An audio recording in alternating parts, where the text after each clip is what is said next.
ეს არის ქართველი ლეგიონერების გასული კვირის მოკლე მიმოხილვა. იყო დაძაბული ევრომატჩებიც, მოულოდნელი შედეგებიც და, რა თქმა უნდა, საინტერესო სატრანსფერო ამბებიც. ხო და მოდით სწრაფად გადავავლოთ თვალი. რა ხდება? პირველი, ხვიჩა კვარაცხელიას კვირა.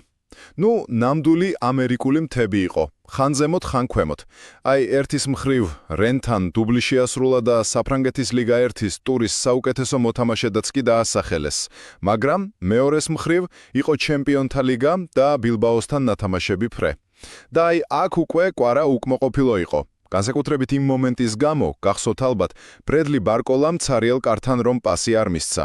მეორე. სამწუხაროდ სხვა ქართველებს ევროპაში არც ისე კარგი კვირა ჰქონდათ.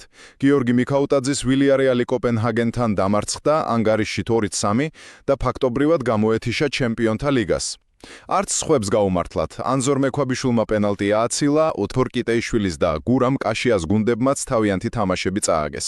და ბოლოს, მესამე, სატრანსფერო ამბები. იცით რა ხდება?